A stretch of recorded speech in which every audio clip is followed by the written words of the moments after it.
नमस्कार साथीहरू, आज हामी यस भिडियोमा विवेक कुमार शाहद्वारा लिखित मैले देखेको दरबार नामक पुस्तकभित्रको शान्ति स्थापनाको प्रयास वाचन गर्दैछु। 2059 मङ्सिर 3 गते विस्तारित मन्त्री परिषदमा विभिन्न साना दलका नेता र स्वतन्त्र व्यक्तिहरू सहभागी भए।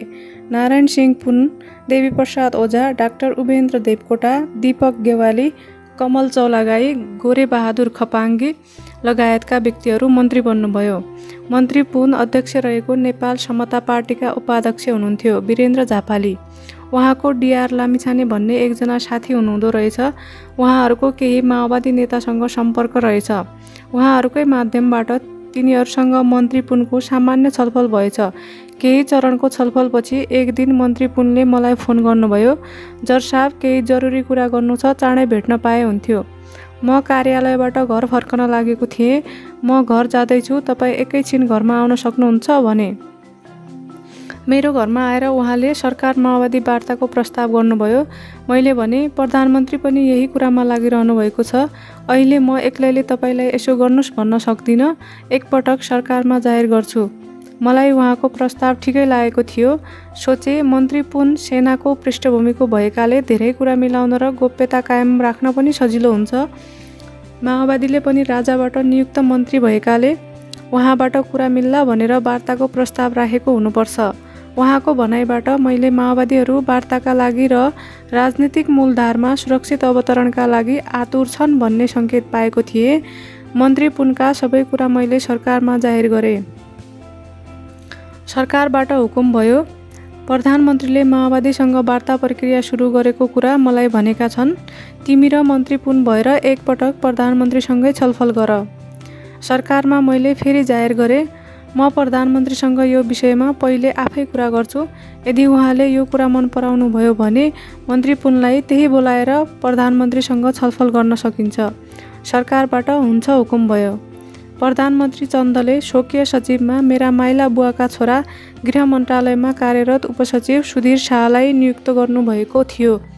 सुधीर मार्फत प्रधानमन्त्रीको समय मिलाएर म त्यही साँझ प्रधानमन्त्री निवास बालुवाटार गएँ।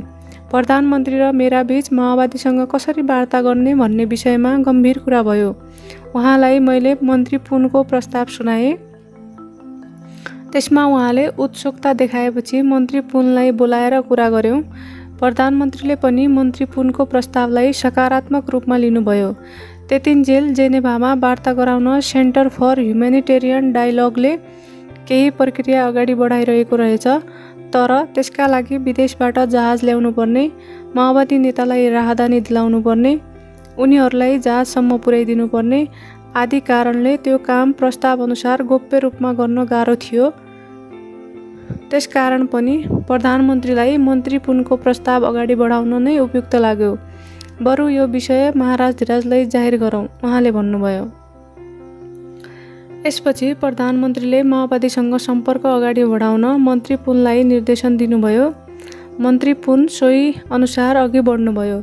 यस क्रममा माओवादीले वार्ताका लागि दरबारबाट पुनलाई स्वीकृति दिएको छ भन्ने बेहोराको पत्र खोजे।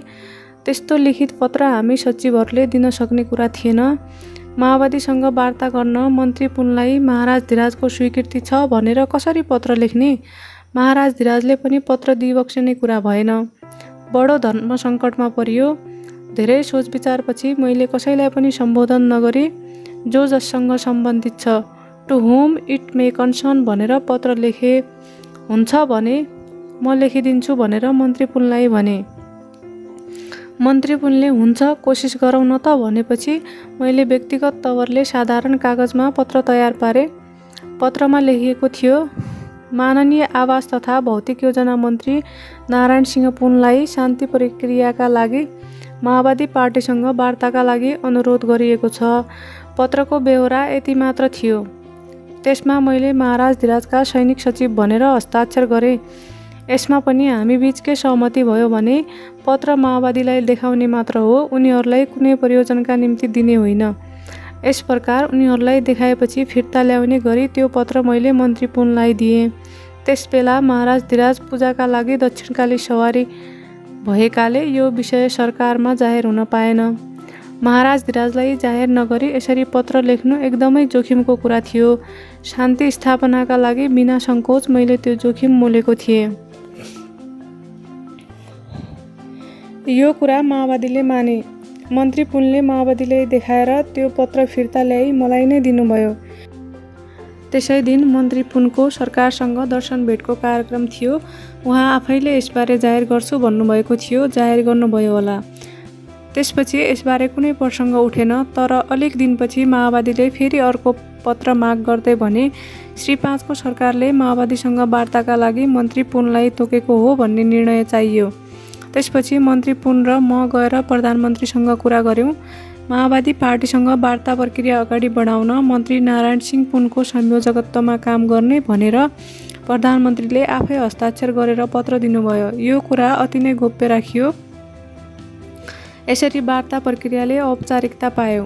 यसै परिप्रेक्ष्यमा मङ्सिरको तेस्रो साता एउटा महत्त्वपूर्ण घटना घट्यो। भारतीय गुप्तचर संस्था रका सेकेन्ड म्यान जेके सिन्हा काठमाडौँ आउनुभयो। अचानक भएको उहाँको भ्रमणलाई नितान्त निजी भनिएको थियो। तर सिन्हाले काठमाडौँमा विभिन्न दलका नेता र केही सुरक्षा निकायका प्रमुखसँग पनि भेट्नुभयो। त्यस क्रममा उहाँले अहिलेको नेपालको अवस्था कहिलेसम्म जान्छ, पार्टीहरू मिलेर राजाका विरुद्ध जान सक्ने अवस्था छ कि छैन, पार्टीहरू एक भए भने त्यसको नेतृत्व कसले लिन सक्छ, एमाले नेता केपी शर्मा ओली एमालेमा रहनुहुन्छ कि पार्टी परित्याग गर्नुहुन्छ जस्ता जिज्ञासा राखेको खबर आइरहेको थियो। सिन्हाको माओवादीप्रति तीव्र चासो थियो। उहाँले माओवादी वार्तामा आउँछन् कि आउँदैनन्, आए भने अहिलेको अवस्थामा पार्टीहरूले कसरी हेर्छन्, राजनीतिक पार्टीहरू राजासँग नमिलेर माओवादीसँग मिले के होला, दलहरू माओवादीसँग मिल्छन् कि मिल्दैनन्, माओवादीसँग दरबारको सम्बन्ध छ कि छैन, वार्ताको एजेन्डा के हुन सक्छ, पार्टी र दरबारको दूरी घट्ने या बढ्ने स्थिति के छ आदि प्रश्न गरेको बुझियो। सिन्हाले जसलाई भेट्नुहुन्छ त्यसलाई अर्को व्यक्तिबारे उहाँ कस्तो हुनुहुन्छ भनेर सोध्ने गर्नुभएको रहेछ। राष्ट्रिय अनुसन्धान विभागका प्रमुखसँगको भेटमा उहाँले प्रधान सेनापति, सशस्त्र प्रहरी महानिरीक्षक र प्रहरी महानिरीक्षक कस्तो हुनुहुन्छ भनेर सोधेको मलाई जानकारी हुन आयो। उहाँले राष्ट्रिय सभामा मनोनित सांसद रमेशनाथ पाण्डेसँग पनि भेटेर लामो कुरा गर्नुभएछ। पाण्डेको राजासँग प्रत्यक्ष सम्बन्ध छ भन्ने ठानेर त्यो भेट भएको हुनसक्छ। त्यसबेला लोकेन्द्र बहादुर चन्द प्रधानमन्त्री भएको 2 महिना पनि बितिसकेको थिएन। तर सिन्हाले दरबारका लागि सूर्यबहादुर थापा र रविन्द्रनाथ शर्मा मध्ये एकलाई प्रधानमन्त्री बनाउनु उपयुक्त हुन्छ भनेर समेत टिप्पणी गर्नुभएछ। त्यस्तै विभिन्न दलका नेतालाई भेटेर माओवादीसँग मिल, राजाले दलहरूका विरुद्ध षड्यन्त्र गरिरहेका छन्, त्यसैले राजाका विरुद्ध मिलेर आन्दोलन गर, भारतले मद्दत गर्छ भन्ने खालको कुरा गरेको पनि सुनियो। सिन्हाले राष्ट्रिय अनुसन्धान विभागलाई विभिन्न सहयोग गर्ने भनेर आश्वासन समेत दिनुभएछ। विभागका प्रमुखसँग आगामी जनवरीमा टेलिफोन ट्यापिङ प्रणाली स्थापना गरिदिन्छौँ। अहिले पनि भारतमा रहेको भनिएका माओवादीको नम्बर छ भने हामीलाई दिनुस्, हामी माओवादीका गतिविधि पत्ता लगाउँछौँ भन्नुभएछ।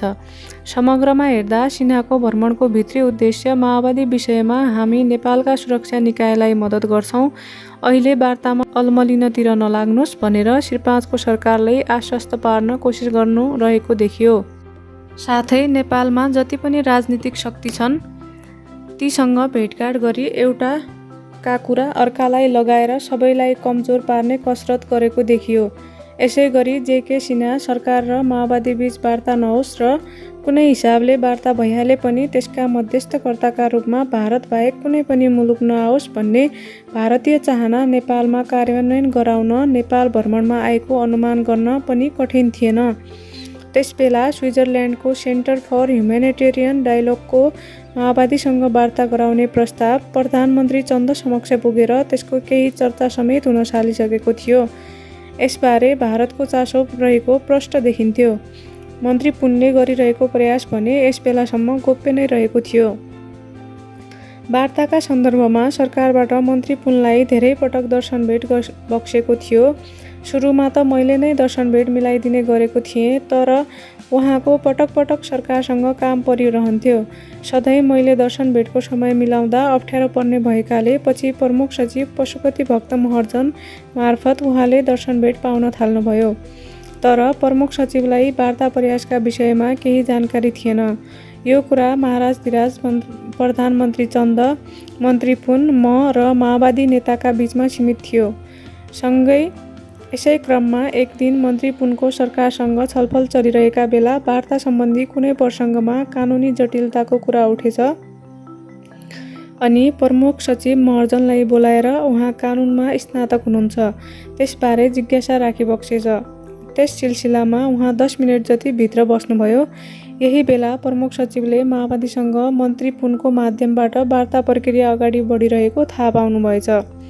त्यसको भोलि छाडी पर्सिपल्ट माओवादीले मन्त्री पुनलाई मन्त्री रमेशनाथ पाण्डेले हामीलाई पत्र लेखेर मन्त्री पुनबाट माओवादीसँग वार्ताको काम सम्भव छैन, त्यो प्रक्रियालाई बन्द गरेर मेरो तर्फबाट वार्ता प्रक्रिया अघि बढाउनुहोस्, म सरकारसँग सोझै कुरा गर्न पनि सक्छु भन्नुभएको छ।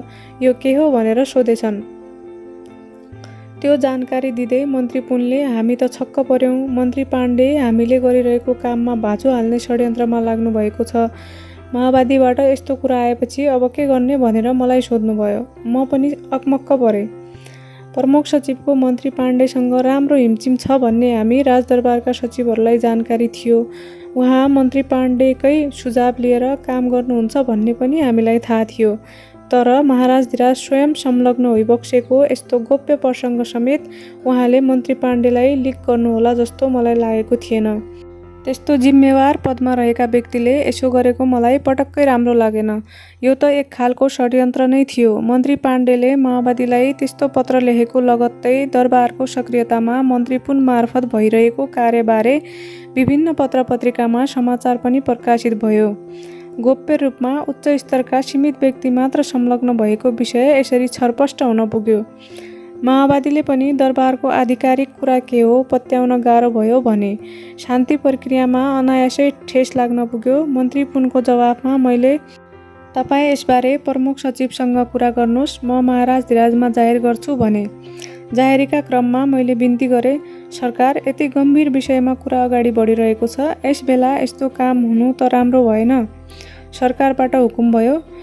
कसरी यस्तो भयो? पशुपतिले किन त्यो काम गर्यो? तर यसलाई गम्भीर रूपमा नलिनु। यति गम्भीर विषयमा काम गर्दै जाँदा कहिलेकाहीँ सानातिना समस्या आउँछन् नै। मन्त्री पुनलाई कामलाई निरन्तरता दिनु भन। सरकारबाट हुकुम बक्से बमोजिम काम पुनः अगाडि बढ्यो।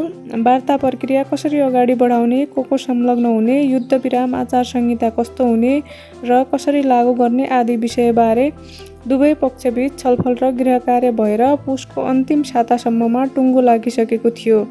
युद्ध विराम गरेर वार्तालाई औपचारिकता दिने भन्ने त्यसको सबै तयारी पुरा भइसकेको थियो। तर माघको पहिलो साता अधिराज कुमारी प्रेरणाको शुभ विवाह हुने भयो। त्यतिन जेल महाराज धिराज पुरै त्यसमा व्यस्त भइबक्स्यो, जसका कारण वार्ता प्रक्रियाका धेरै काम अगाडि बढ्न सकेनन्। यसबीच माओवादी नेताद्वय कृष्णबहादुर महरा र रामबहादुर थापासँग मन्त्री पुनले नियमित सम्पर्क गरिरहनु भएको थियो। माओवादीले पनि भित्रभित्रै डाक्टर बाबुराम भट्टराईको संयोजकत्वमा वार्ता टोली गठन गरिसकेको थियो। यस्तो बेला माघ 12 गते माओवादीले सशस्त्र प्रहरी महानिरीक्षक कृष्णमोहन श्रेष्ठ र उहाँकी श्रीमती नुडुप श्रेष्ठको हत्या गरे। यो दुर्भाग्यपूर्ण घटनाले गर्दा परिस्थिति पुरै भाँडिने अवस्था आएको थियो। तर सरकार र माओवादी दुवैको सुझबुझका कारण वार्ता प्रक्रिया अवरुद्ध हुन पाएन। यसपछि त माओवादीका तर्फबाट युद्ध विराम भयो र श्री 5 को सरकारका तर्फबाट पनि। मन्त्री पुनलाई शान्ति वार्ताका लागि वातावरण तयार पार्ने र युद्ध विराम आचार संहिता निर्माण गर्ने जिम्मेवारी दिएको थियो। यसैबीच माओवादी नेताहरूले सरकारको दर्शन भेट खोजेका थिए। राजाको मनसाय के हो, हामी राजासँग प्रत्यक्ष भेटेर कुरा गर्न चाहन्छौँ भनेर उनीहरूले मन्त्री पुन मार्फत र अन्य स्रोतबाट समेत पटक पटक मकहाँ प्रस्ताव पठाएका थिए। माओवादी अध्यक्ष प्रचण्ड र डाक्टर भट्टराई स्वयंले सरकारको दर्शन भेट माग्नु भएको थियो। पहिले राजाको दर्शन भेट गर्ने, त्यसपछि वार्ताको प्रक्रिया अगाडि बढाउने भन्ने उहाँहरूको प्रस्ताव थियो। माओवादीका तर्फबाट महाराज धिराजले संविधान सभाको चुनाव दिनुपर्ने र माओवादीले राजतन्त्र मान्ने हुने गरी संविधान सभाको चुनावमा भाग लिने प्रस्ताव समेत मकहाँ आएको थियो। तर त्यति बेलाको राजनीतिक अवस्था कस्तो थियो भने मूलधारका कुनै पनि दललाई संविधान सभा भन्नासाथ ज्वरो आउँथ्यो। संविधान सभाको चुनावको नामसम्म पनि सुन्न तयार थिएनन् पार्टीहरू। माओवादी उच्च नेतृत्वले सरकारको दर्शन भेट गर्ने भनेर धेरै नै जोड गरेपछि दर्शन भेटमा के विषयमा छलफल गर्ने, माओवादीका कुन मागलाई सम्बोधन गर्ने र माओवादीले के कस्ता शर्त मान्नुपर्ने भनेर दस्तावेज नै तयार भएको थियो। सरकारसँग धेरै पटकको दर्शन भेटपछि मन्त्री पुनले त्यो दस्तावेज तयार पार्नु भएको थियो। उहाँले दस्तावेजलाई अन्तिम रूप दिन सरकारमा चढाएपछि सरकारले मसँग पनि त्यो विषयमा निकै लामो छलफल गरिबक्सेको थियो। दस्तावेज फाइनल भएपछि मन्त्री पुनले नै त्यसलाई माओवादी नेतृत्व समक्ष पुर्याउनु भएको थियो। 15-16 बुँदामा समेटिएको त्यो दस्तावेज कति प्रोग्रेसिभ थियो भने दस्तावेजमा उल्लेख भएका कुरा माओवादी नेतृत्वले पत्याउनै सकेन। उनीहरूले सोचेभन्दा धेरै अग्रगामी बनेको थियो त्यो दस्तावेज।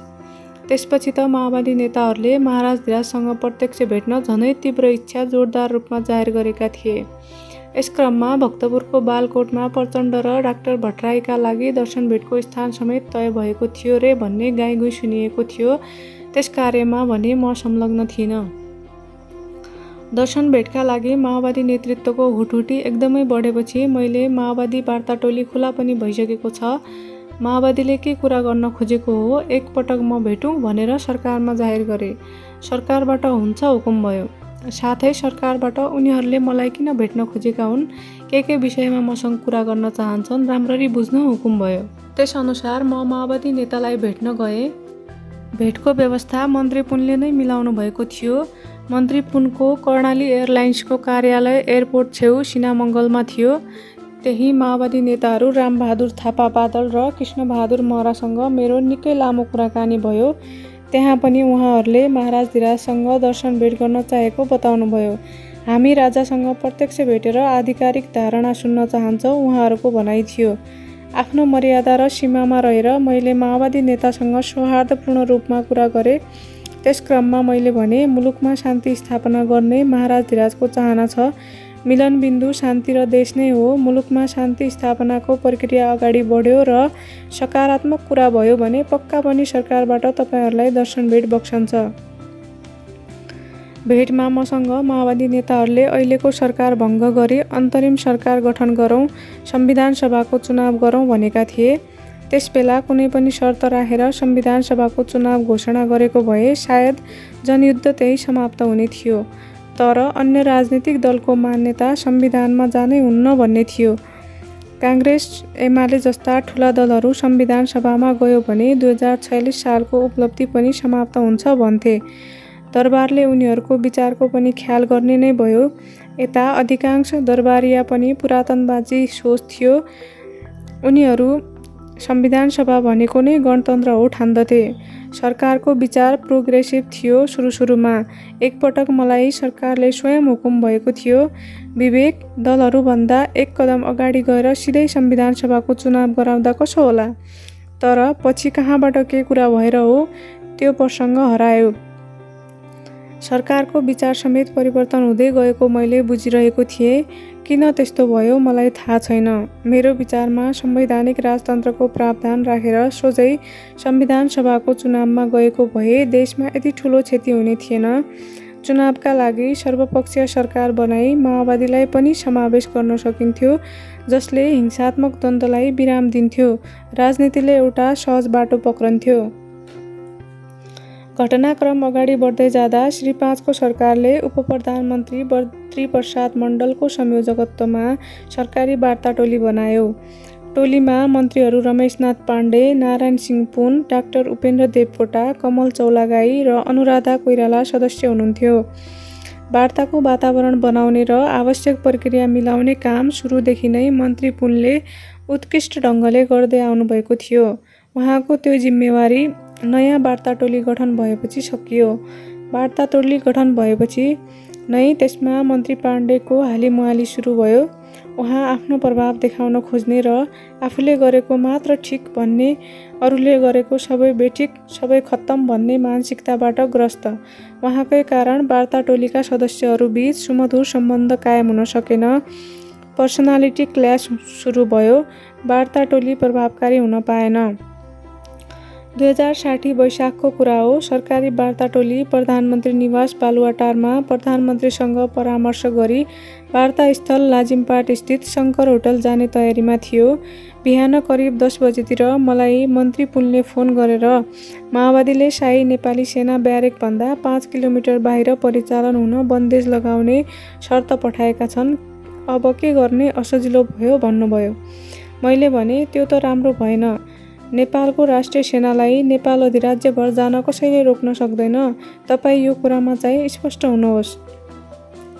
मैले थप जोड दिँदै भने तपाईँ यसबारे वार्ता टोलीका सदस्यहरू र प्रधानमन्त्रीसँग पनि कुरा गर्नुहोस्। उहाँले केही छिनपछि फोन गर्नुभयो र प्रधानमन्त्रीज्यूले जरसाबसँग कुरा गर्न खोज्नुभएको छ भन्दै उहाँलाई फोन दिनुभयो। फोनमा प्रधानमन्त्रीले मलाई भन्नुभयो, वार्तामा माओवादीले शाही नेपाली सेना ब्यारेकको 5 किलोमिटर क्षेत्रभित्र सीमित हुनु पर्यो भन्दै शर्त राख्दैछन्। अब असजिलो पर्यो, के गरौँ? मैले उहाँलाई यसबारे महाराजधिराजमा जाहेर हुन आवश्यक छ, तर अहिले मौसम बाहिर सवारी भएको छ। देशको राष्ट्रिय सेनाले मुलुकको कुनै भागमा पनि आफ्नो गतिविधि गर्न पाउनुपर्छ। तपाईले राष्ट्रिय सुरक्षा परिषदको अध्यक्षको नाताले तत्कालै सुरक्षा परिषदका सदस्य प्रधान सेनापतिसँग पनि राय लिँदा राम्रै हुन्छ भनेर सल्लाह दिएँ।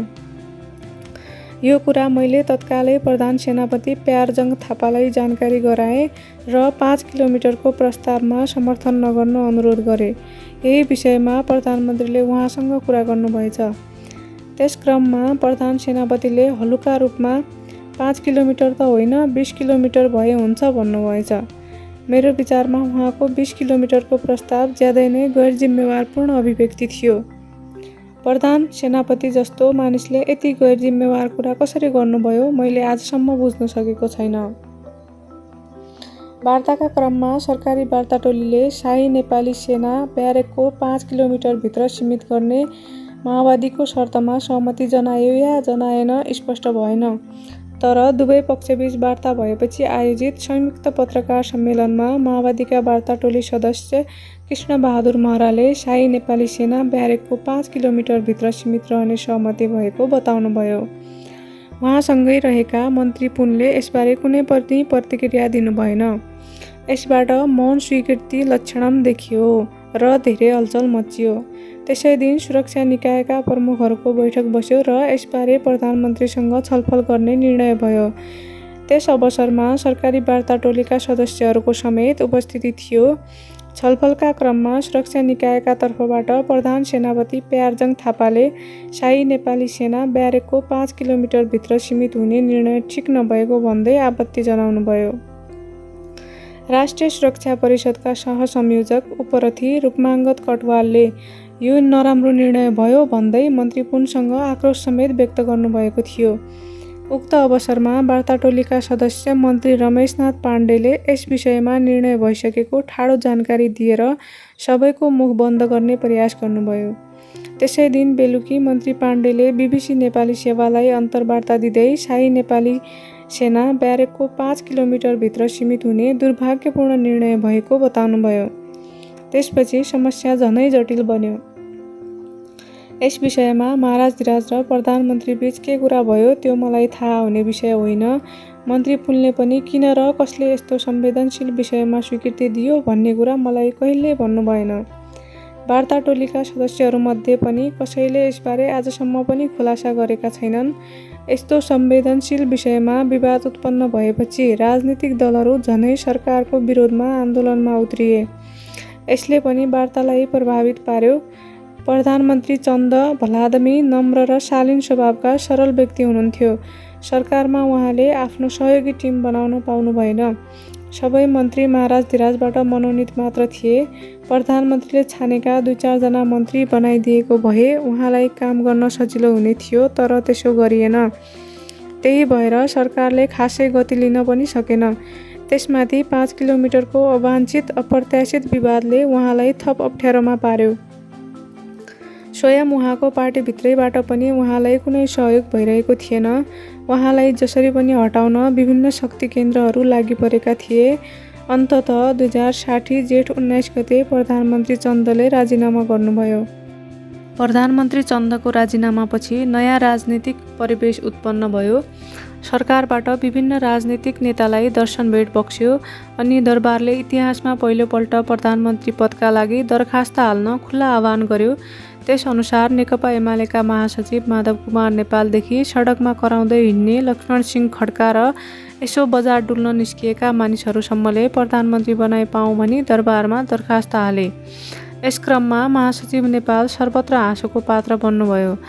दरबारका हामी सचिवहरूले आफ्नै ढङ्गले अबको प्रधानमन्त्रीका लागि उपयुक्त हुन सक्छ भनेर विचार विमर्श गर्यौँ। संवैधानिक हिसाबले अगाडि बढ्नुपर्छ र त्यसका लागि सबैभन्दा उपयुक्त व्यक्ति सभामुख तारानाथ राणाबाट हुनुहुन्छ भन्ने हाम्रो ठहर थियो। सरकारलाई त्यसै अनुसार बिन्ती चढायौँ। तर सरकारबाट होइन, अब सूर्यबहादुर थापालाई प्रधानमन्त्री बनाउने, सूर्यबहादुरले नै नेपाली काङ्ग्रेस वा एमालेलाई सरकारमा सामेल गराउने तय गरेको छ हुकुम भयो। यो कुरा हामीलाई चित्त बुझेको थिएन, तर सरकारबाट हुकुम बक्सेपछि त्यहाँ कसैले हुन्न भन्ने कुरै भएन। यसको केही दिनअघि सूर्यबहादुर थापाले भारत भ्रमण गर्नुभएको थियो। भारत जानुअघि र फर्केपछि उहाँले सरकारको दर्शन भेट पाउनुभएको थियो। सायद भारतको आश्वासन पाएर उहाँले राजनीतिक दलहरूलाई साथमा लिएर जान सक्छु भनी सरकारमा बिन्ती चढाउनु भयो र सरकार समेत थापालाई प्रधानमन्त्री बनाउन तयार भइबक्स्यो। त्यसबेला 5 पार्टीको संयुक्त आन्दोलन भइरहेको थियो। रत्न पार्कमा दिनहुँ जसो आन्दोलनको हालत दयालाग्दो थियो। आन्दोलनमा 150-200 मानिस पनि जम्मा भएको देख्न दुर्लभ हुन्थ्यो। तर मुख्य पार्टीहरू प्रतिकूल भएका कारण सरकारलाई काम गर्न अप्ठ्यारो परिरहेको थियो। यसै क्रममा माओवादी नेताहरूले आन्दोलनरत दलहरूसँग मोर्चा बनाएर अगाडि बढौँ भनेर प्रस्ताव गरेछन्। तर पार्टीहरू माओवादीसँग सहकार्य गर्न उत्सुक थिएनन्। यति बेलासम्म माओवादीसँग सरकारको वार्ता औपचारिक र अनौपचारिक रूपमा समेत जारी थियो। यस्तो अवस्थामा अचानक सूर्यबहादुर थापाको नेतृत्वमा सरकार बन्यो। थापाकै चाहना अनुसार कार्यकारी अधिकारसहित संविधानको धारा 35 उपधारा 2 अनुसार सानो मन्त्रीमण्डल बन्यो। प्रतिनिधि सभा नभए पनि संविधान अनुसार नै प्रधानमन्त्री नियुक्त भएको हो भन्ने कुरा स्थापित गर्न खोजियो। प्रधानमन्त्री थापाले राजनीतिक दलहरूलाई सरकारमा सहभागी गराउन निकै पहल गर्नुभयो। प्रधानमन्त्री बन्नुअघि उहाँले काङ्ग्रेस सभापति गिरिजाप्रसाद कोइरालाबाट सहयोगको आश्वासन पाउनुभएको रहेछ। सोही अनुरूप थापाले निकै प्रयास गर्नुभयो काङ्ग्रेसलाई सरकारमा सहभागी गराउन। तर सभापति कोइरालाले प्रतिनिधि सभा पुनर्स्थापनाको शर्त राख्नुभयो। प्रधानमन्त्री बनाउँदा महाराजधिराजबाट थापालाई 3 वटा काम गर्न निर्देशन बक्सेको थियो। पहिलो, राजनीतिक पार्टीहरूसँग वार्ता गरी जारी आन्दोलन रोक्न लगाएर उनीहरूलाई सरकारमा सहभागी गराउने। दोस्रो, माओवादीसँग प्रारम्भ भएको वार्तालाई अन्तिम टुङ्गोमा पुर्याउने र तेस्रो, प्रतिनिधि सभाको चुनाव गराई देशको शासन सत्ता निर्वाचित जनप्रतिनिधिलाई हस्तान्तरण गर्ने। यस्तो अवस्थामा प्रधानमन्त्री थापाले प्रतिनिधि सभा पुनर्स्थापना गर्न सक्ने कुरै भएन। फलस्वरूप काङ्ग्रेस सरकारमा सहभागी हुन अन्य दल पनि सरकारमा गएनन्। साथै थापाले महाराजधिराजको निर्देशन अनुसार 3 वटा मध्ये एउटा पनि काम 3 महिनासम्ममा पनि गर्न सक्नु भएन। बरु अघिल्लो सरकारले सुरु गरेको शान्ति वार्ता पनि यही अवधिमा असफल भयो। माओवादीले मान्छे मार्ने सिलसिला पुनः सुरु गर्यो। यस्तो अवस्था सिर्जना भएपछि मैले सरकारमा जाहेर गरेँ, सरकार, मुलुकको स्थिति एकदमै खराब हुँदै गएको छ, देशमा सरकार नभएको जस्तो हालत छ।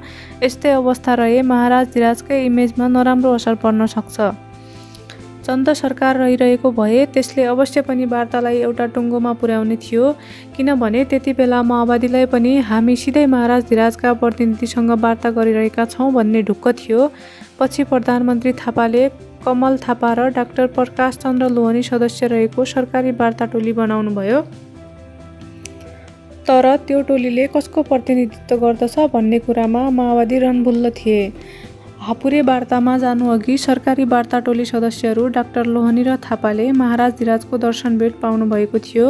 सो अवसरमा सरकारबाट उनीहरूलाई सशर्त संविधान सभामा गए हुन्छ भन्ने हुकुम बक्सेको थियो।